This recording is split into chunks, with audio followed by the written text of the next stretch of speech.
going on, ladies and gentlemen? My name is Kevin Jackowitz. This is the Kaged Review. This is a review for WWE Raw for 4/1/2019, the go-home show to WrestleMania. And you would want to think that any go-home show to a pay-per-view, especially WrestleMania, would be just as outstanding as they could possibly make it.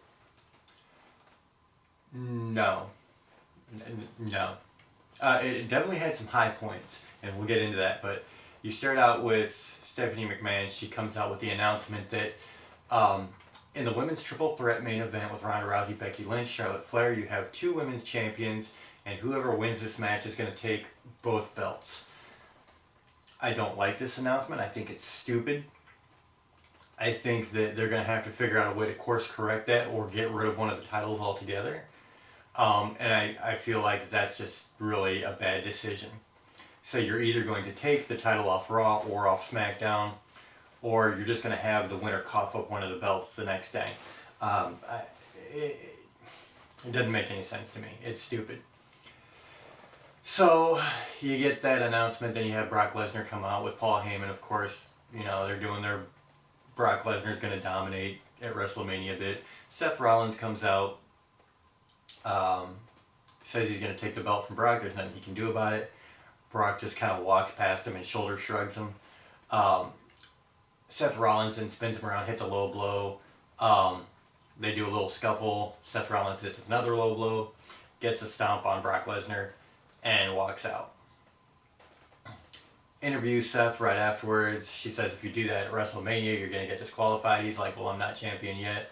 And he deserved it. So, there you go. Then you get Sasha Banks, Bayley, Natalya, and Beth Phoenix versus Nia Jax, Tamina, and the Iconics, and it was a terrible match. I usually like Sasha Banks. I like the fact that she puts in the effort and tries to do a lot in the ring. Tonight she was just off. She had a couple of major botches right away. The Iconics, just terrible in the ring. Nothing about this match was good, honestly. It was just bad. At the end of the day, Beth Phoenix hits a glam slam on Billie Kay, and I couldn't care less.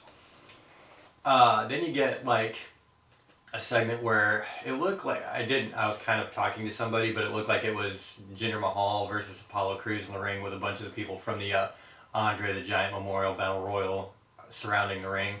And then, of course, they all jump in the ring at some point, and they just start throwing people over the top rope and don't care.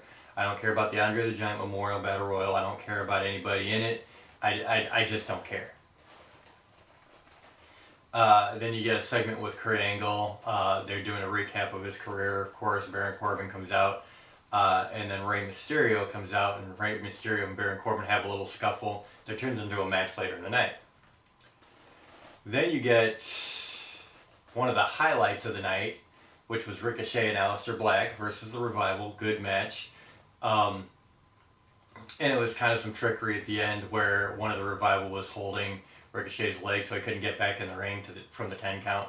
And so Aleister Black and Ricochet get counted out. And so it looks like they may be posturing for that being a match at WrestleMania. Maybe the kickoff. I don't know. But it looks like Aleister Black and Ricochet versus the Revival, which I think would be a very good match. I was saying that I really think that if WWE doesn't put Aleister Black and Ricochet in WrestleMania, that they're screwing up. And I truly believe that. So then you get Charlie interviews Ronda Rousey, or tries to interview Ronda Rousey, and then Ronda's just like, you know what, there's a stipulation in the match. There's going to be a 6-woman tag team match, Riott Squad versus Becky Lynch, Charlotte Flair, and Ronda Rousey. And if one of the latter, if any of those girls kind of screw over their opponents, they're out of the WrestleMania match.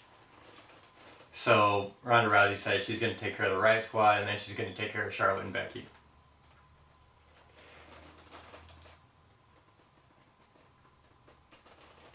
Then you get this just pointless, like stupid bit that's Alexa Bliss, Tyler Breeze, EC3. They're all talking about, you know, WrestleMania, Alexa Bliss hosting, and everything going on with Braun Strowman and the guys from Saturday Night Live. Braun Strowman shows up while they're laughing, ask what they're laughing about, and they're like, oh, these guys, you know, they're watching, you know, this Saturday Night Live skit.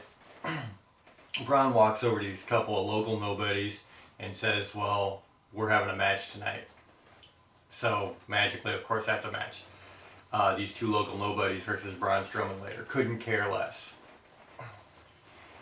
Then you get backstage interview with Roman Reigns.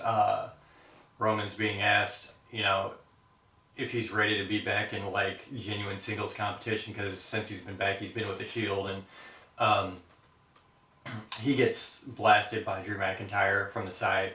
Drew McIntyre just kind of goes off on him and just starts wailing him, and he keeps repeating, of course, you should have said no, and I am kind of looking forward to that match, honestly. I think it'll be good. Then you get the biggest segment of the night, which is the Riott Squad versus Ronda Rousey, Charlotte Flair, and Becky Lynch. The match itself was alright. You had, the internal warfare going on with Becky Lynch, Charlotte Flair, and Ronda Rousey, of course. A lot of one-upsmanship and stuff like that. And the match ends when Ronda Rousey hits the armbar on Liv Morgan, but that's kind of where everything begins, because as soon as the bell rings and Ronda, Becky, and Charlotte have won, like literally, Ronda stands up from the armbar and goes straight to hitting Charlotte Flair, who's still in the ring. And so she just goes to waylaying on Charlotte. Becky Lynch comes in. There's a three-way scuffle. Really cool, really intense.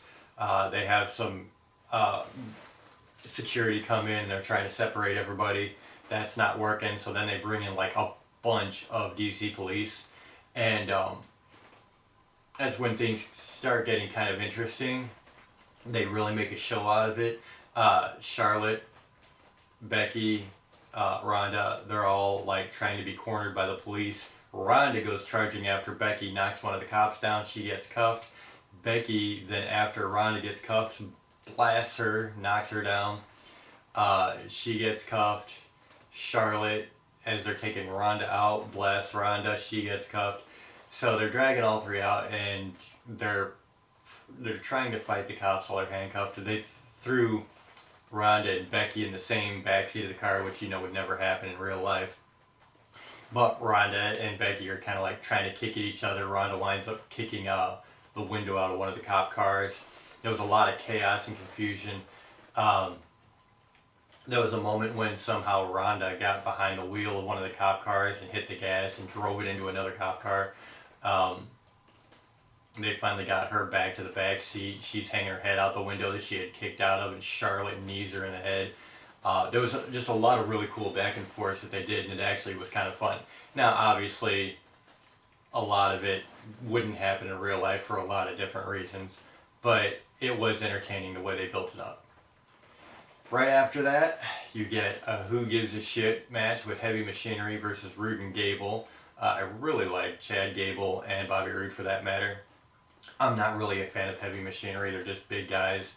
They're an attraction, and they're supposed to be a comedy attraction, which they're not funny. They're just dumb. I mean, their shtick is terrible. So I'm not a fan of it. Then you get Strowman versus those two local nobodies from earlier. It's exactly what you would expect it to be, an absolute squash match. He throws both of them over the top rope, but then brings them back in. And does a double power slam. He has one guy in his shoulder, power slams, and gets the win. It was pointless.